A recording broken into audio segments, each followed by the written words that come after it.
नमस्कार, KP news के bulletin में आपका स्वागत है। मैं हिना शेख आपके साथ। आइए सबसे पहले देखते हैं मुख्य समाचार। सीएए लागू होने के बाद दिल्ली नोएडा में कड़ी सुरक्षा, पैरामिलिट्री फोर्स कर रही फ्लैग मार्च। जहीराबाद में कृषि मार्केट समिति बनाई गई। सीएए को लेकर आर या पार की लड़ाई, इंडियन यूनियन मुस्लिम लीग पहुंची supreme court. Haryana CM Manohar Lal Khattar का समूचे मंत्रिमंडल समेत इस्तीफा, नए कैबिनेट के साथ आज ही फिर लेंगे शपथ। सीएए लागू होने की खुशी में मतुआ समुदाय ने मनाया जश्न। सीएए के विरोध में सामने आए साउथ सुपरस्टार थालपति विजयी।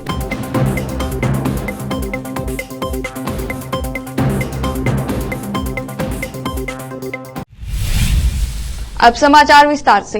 केंद्र सरकार द्वारा नागरिकता संशोधन अधिनियम सीएम 2019 लागू किए जाने के बाद दिल्ली के अनेक हिस्सों में सुरक्षा कड़ी कर दी गई है और शहर के उत्तर पूर्वी भाग में तथा शाहीन बाग, जामिया नगर एवं अन्य संवेदनशील क्षेत्रों में अर्धसैनिक बल फ्लैग मार्च कर रहे हैं। वहीं नोएडा में भी सुरक्षा के कड़े इंतजाम किए गए हैं। अर्धसैनिक बल कड़ी नजर रख रहे DCP Joy Tirkey, Delhi north east DCP Joy Tirkey ने कहा, कानून व्यवस्था बनाए रखने के लिए पुलिस और अर्धसैनिक बल कड़ी नजर रख रहे हैं। हमें उत्तर पूर्व दिल्ली में 43 संवेदनशील स्थानों की पहचान की है और इन स्थानों पर रात में पेट्रोलिंग बढ़ा दी गई है।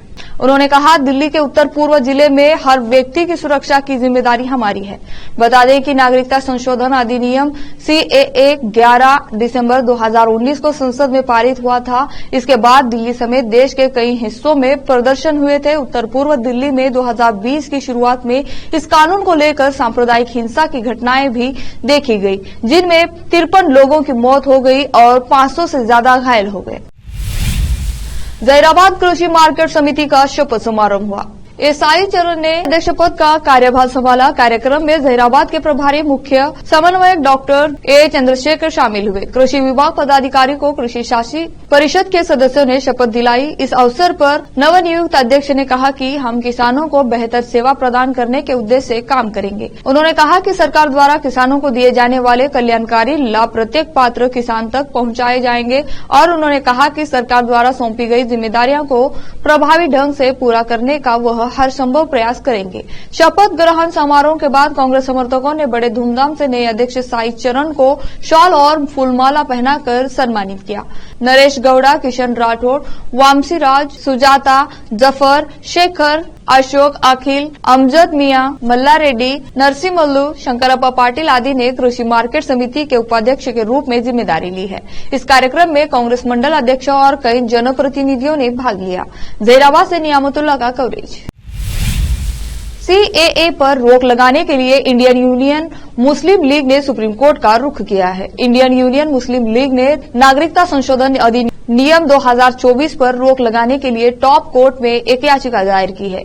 सीएए पर रोक लगाने की मांग करते हुए कहा गया है कि इसके प्रावधान से सिर्फ कुछ धर्मों को ही फायदा मिलेगा। याचिका में ये भी कहा गया है, सीएए अधिनियम और नियमों के वैल्यूएबल राइट्स बनेंगे और कुछ धर्मों से संबंधित व्यक्तियों को नागरिकता प्रदान की जाएगी, जिसके परिणाम स्वरूप वर्तमान रीट याचिका के निलंबित रहने के दौरान असफल स्थिति उत्पन्न होगी। केंद्र सरकार द्वारा नागरिकता संशोधन अधिनियम सीएए 2019 लागू किए जाने के बाद दिल्ली के अनेक हिस्सों में सुरक्षा कड़ी कर दी गई है और शहर के उत्तर पूर्वी भाग में तथा शाहीन बाग, जामिया नगर एवं अन्य संवेदनशील क्षेत्रों में अर्धसैनिक बल फ्लैग मार्च कर रहे हैं। वहीं नोएडा में भी सुरक्षा के कड़े इंतजाम किए गए हैं। मनोहर लाल खट्टर ने हरियाणा के मुख्यमंत्री पद से इस्तीफा दे दिया है। सीएम खट्टर समेत हरियाणा में मंत्रिमंडल ने भी सामूहिक इस्तीफा दिया है। राज्यपाल बंडारू दत्तात्रेय को खट्टर ने मंगलवार को अपना इस्तीफा सौंपा। सूत्रों के मुताबिक नायब सिंह सैनी या संजय पाटिल को हरियाणा के नए मुख्यमंत्री पद की कमान सौंपी जा सकती है। अहम यह है, बीजेपी विधायक दल की बैठक में जल्द ही कोई बड़ा निर्णय लिया जा सकता है। रिपोर्ट्स के माने तो मनोहर लाल खट्टर ने नायब सिंह सैनी से फोन पर बातचीत की है। माना जा रहा है कि जल्द ही नई सरकार का गठन होगा। सूत्रों की माने तो हरियाणा में 2 नए डिप्टी सीएम बनाए जा सकते हैं। कयास ये भी लगाया जा रहा है कि मनोहर लाल खट्टर लोकसभा चुनाव के उम्मीदवार हो सकते हैं। खबर है कि बीजेपी आलाकमान चाहता है कि खट्टर लोकसभा चुनाव में पार्टी को हरियाणा में अहम बढ़त दिलाने में योगदान करे। अब लेते हैं छोटा सा ब्रेक।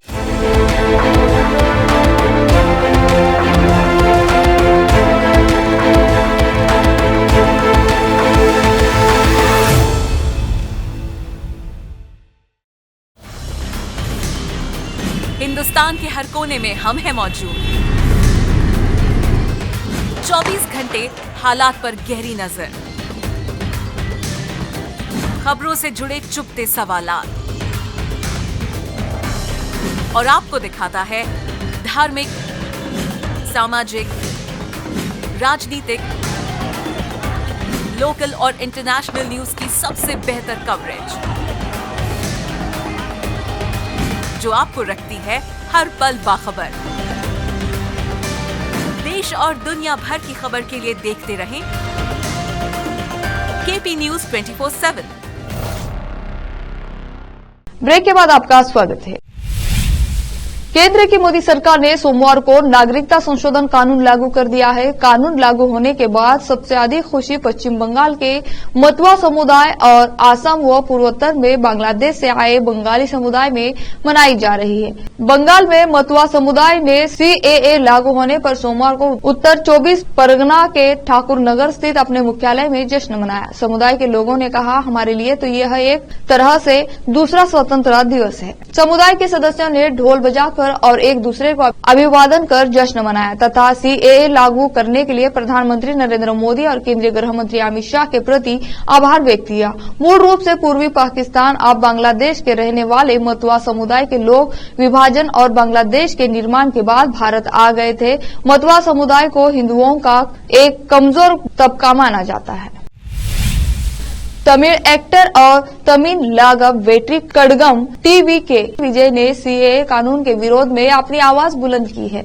इसके साथ ही उन्होंने मोदी सरकार पर हमला भी बोला है। बता दें कि सरकार ने 11 मार्च से इस कानून को ऑफिशियली लागू कर दिया है। एक्टर ने अपना बयान में कहा है कि ऐसे माहौल में जहां देश के सभी नागरिक सामाजिक सद्भाव के साथ रहते हैं, भारतीय नागरिकता संशोधन अधिनियम 2019 जैसे किसी भी कानून को लागू करना स्वीकार्य नहीं है। इसके साथ ही एक्टर ने तमिलनाडु में लागू नहीं करने की मांग की है। बयान में आगे कहा गया है कि नेताओं और यह सुनिश्चित करना चाहिए कि यह कानून तमिलनाडु में लागू न हो। विजय के अलावा अन्य विपक्षी नेताओं ने भी नागरिकता संशोधन अधिनियम CAA के नियमों को अधिसूचित करने के लिए केंद्र की आलोचना की है और भाजपा पर आरोप लगाया है कि आम चुनाव से पहले समाज को बांटने और माहौल का ध्रुवीकरण करने की कोशिश की जा रही है। बता दें कि यह कानून उन लोगों पर लागू होगा जो 31 दिसंबर 2014 को या उससे पहले पाकिस्तान, अफगानिस्तान और बांग्लादेश से भारत आए थे। इसमें प्रवासियों को वह अवधि साबित करनी होगी कि वे इतने समय में भारत में रह चुके हैं। उन्हें यह भी साबित करना होगा कि वे अपने देशों से धार्मिक उत्पीड़न की वजह से भारत आए हैं। वे लोग उन भाषाओं को बोलते हैं जो संविधान की 8वीं अनुसूची में शामिल है। तमिलनाडु के मुख्यमंत्री M.K. स्टालिन ने इस भाजपा का विभाजनकारी एजेंडा बताया और कहा कि लोग भाजपा को करारा सबक सिखाएंगे। भोपाल से दिल्ली जा रही वंदे भारत एक्सप्रेस 2017 हादसे का शिकार हो गई है। ग्वालियर से मुरैना आते समय ट्रेन नदी से टकरा गई। मुरैना के शिकारपुर रेलवे फाटक पर खंबा नंबर 1226 के 25 नंबर पर यह हादसा हुआ। टक्कर इतनी तेज थी कि इंजन के आगे का हिस्सा क्षतिग्रस्त हो गया है। गनीमत ये रही कि ट्रेन के सभी यात्री सुरक्षित है। हादसे के बाद करीब 10 मिनट तक ट्रेन खड़ी रही। मौके पर पहुंचे रेल अधिकारियों ने निरीक्षण के बाद ट्रेन रवाना कर दी। बता दें कि आज ही पीएम मोदी ने देश को 10 नई वंदे भारत ट्रेनों की सौगात दी है। प्रधानमंत्री नरेंद्र मोदी ने अहमदाबाद से 10 नई वंदे भारत ट्रेनों को हरी झंडी दिखाई। इसके साथ ही पीएम मोदी ने 85,000 करोड़ रुपए की कई रेलवे परियोजनाओं का उद्घाटन और शिलान्यास भी किया। इस दौरान रेल मंत्री अश्विनी वैष्णव, गुजरात के राज्यपाल आचार्य देवव्रत, सीएम भूपेंद्र पटेल और राज्य भाजपा प्रमुख CR पाटिल भी मौजूद रहे। वहीं इस मौके पर प्रधानमंत्री नरेंद्र मोदी ने कहा कि हमारी सरकार ने भारतीय रेलवे को नरक जैसी स्थिति से बाहर निकालने के लिए आवश्यक इच्छा शक्ति दिखाई। अब रेलवे का विकास सरकार की सर्वोच्च प्राथमिकताओं में से एक है। उन्होंने कहा, यह दिन इच्छा शक्ति का जीता जागता सबूत है। देश के युवा तक करेंगे कि उन्हें कैसा देश और रेलवे चाहिए। ये 10 साल का काम अभी तो ट्रेलर है, मुझे तो और आगे जाना है। भारत सरकार की तरफ से बीते सोमवार की शाम नागरिकता संशोधन अधिनियम सीएए का नोटिफिकेशन जारी कर दिया गया है। सीएए लागू होने जाने के बाद केरला में सोमवार रात से ही विरोध प्रदर्शन शुरू हो गया है। कांग्रेस के यूथ विंग NSUI ने कोची और त्रिशूर रेलवे स्टेशन पर ट्रेन रोककर सीएए के खिलाफ प्रदर्शन किया। हालांकि पुलिस ने इस सभी प्रदर्शनकारियों को ट्रैक से हटाया। वहीं सत्तारूढ़ सीपीएम के यूथ विंग DYFI ने कोझिकोड में विरोध मार्च किया और फ्रेटर्निटी पार्टी के समर्थकों ने भी कोझिकोड में अचानक प्रोटेस्ट कर दिया। इस पर पुलिस ने हल्का बल प्रयोग कर प्रदर्शनकारियों को हिरासत में ले लिया। इसके अलावा कासरगोड में IUML के यूथ विंग यूथ लीग के कार्यकर्ताओं ने सीएए के खिलाफ विरोध प्रदर्शन किया। इसी बीच केरला के सीएम पिनराई विजयन ने एक बयान जारी करते हुए कहा कि राज्य में नागरिकता संशोधन अधिनियम 2024 यानी सीएए लागू नहीं किया जाएगा। केरल के सीएम ने इसकी कड़ी आलोचना करते हुए कहा कि राज्य सांप्रदायिक विभाजन अधिनियम का एक साथ विरोध करेगा। सीएए को नॉर्थ ईस्टर्न राज्यों में के अधिकांश जनजातीय क्षेत्रों में लागू नहीं किया जाएगा। जानकारी के अनुसार सीएए कानून को उन सभी पूर्वोत्तर राज्यों में लागू नहीं किया जाएगा जहां देश के अन्य हिस्सों में रहने वाले लोगों को यात्रा करने के लिए इनर लाइन परमिट की जरूरत होती है। जानकारी के लिए बता दें कि ILP अरुणाचल प्रदेश, नागालैंड, मिजोरम और मणिपुर में लागू है।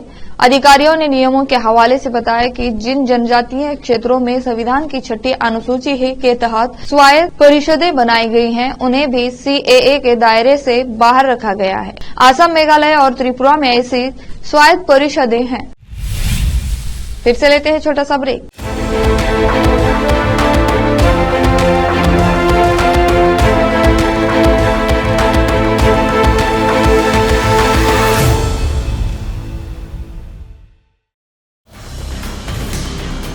हिंदुस्तान के हर कोने में हम हैं मौजूद।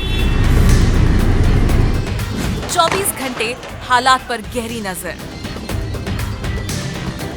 खबरों से जुड़े चुपते सवालात और आपको दिखाता है धार्मिक, सामाजिक, राजनीतिक, लोकल और इंटरनेशनल न्यूज की सबसे बेहतर कवरेज जो आपको रखती है हर पल बाखबर। देश और दुनिया भर की खबर के लिए देखते रहें KP News 24/7। ब्रेक के बाद आपका स्वागत है।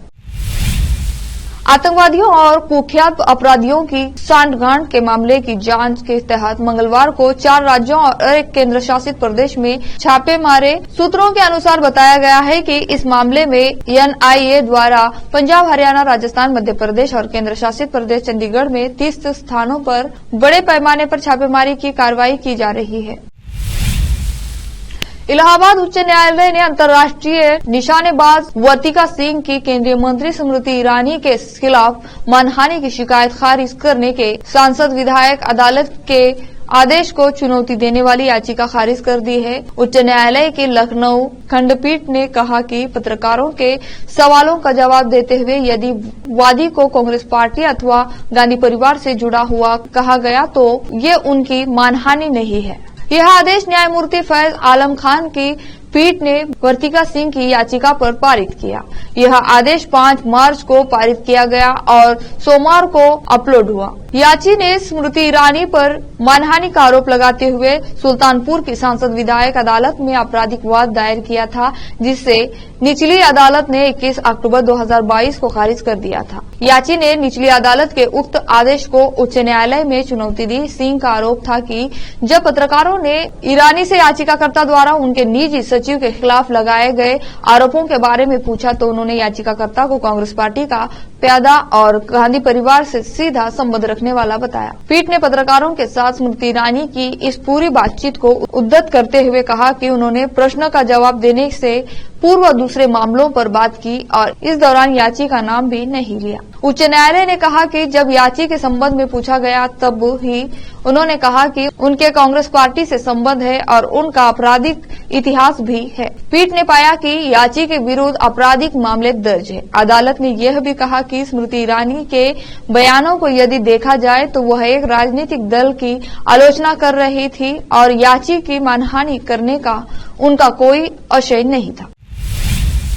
पति को छोड़कर पाकिस्तान से आई सीमा हैदर और उसके दूसरे पति सचिन मीना की मुश्किलें बढ़ सकती हैं। दरअसल सीमा का पहला पति गुलाम हैदर अपने बच्चों को वापस पाकिस्तान ले जाना चाहता है। इसके लिए उसने भारत के एक वकील के जरिए कोर्ट का दरवाजा खटखटाया है। उसने वकील मोमिन मलिक के जरिए गौतम बुद्ध नगर की जेवर थाने में शिकायत दर्ज कराई है। वकील ने शिकायत में कहा है कि सीमा हैदर ने जमानत लेते वक्त गड़बड़ किया था। उसने जमानत लेते वक्त खुद को गुलाम हैदर की पत्नी बताया था, जबकि वो सचिन की पत्नी घोषित कर चुकी थी। वकील ने सीमा हैदर, सचिन मीना और उसके पिता नेत्रपाल मीना के खिलाफ एफआईआर दर्ज कर गिरफ्तारी की मांग की है। केंद्रीय अन्वेषण ब्यूरो सीबीआई ने पश्चिम बंगाल के संदेशखाली में प्रवर्तन निदेशालय की टीम पर 5 जनवरी को हुए हमले के सिलसिले में सोमवार को शाहजहां शेख के 3 कथित सहयोगियों को गिरफ्तार किया।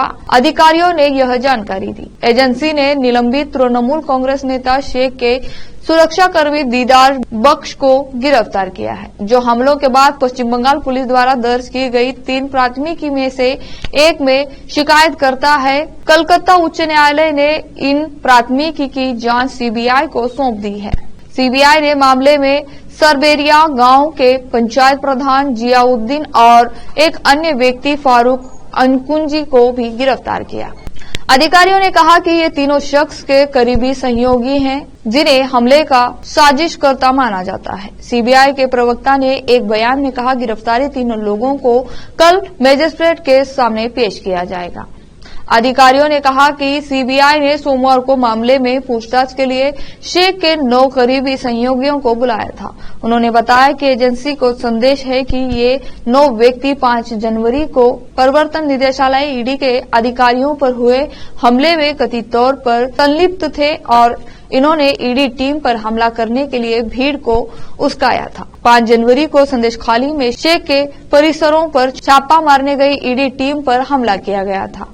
अधिकारियों ने कहा कि शेख 14 मार्च तक सीबीआई की हिरासत में है और हमले में उसकी भूमिका की जांच की जा रही है। फिर से एक नजर हेडलाइंस पर। सीएए लागू होने के बाद दिल्ली नोएडा में कड़ी सुरक्षा, पैरामिलिट्री फोर्स कर रही फ्लैग मार्च। जहराबाद में कृषि मार्केट समिति बनाई गई। सीएए को लेकर आर या पार की लड़ाई, इंडियन यूनियन मुस्लिम लीग पहुंची supreme court. Haryana CM Manohar Lal Khattar का समूचे मंत्रिमंडल समेत इस्तीफा, नए कैबिनेट के साथ आज ही फिर लेंगे शपथ। सीएए लागू होने की खुशी में मतुआ समुदाय ने मनाया जश्न। सीएए के विरोध में सामने आए साउथ सुपरस्टार थालपति विजय।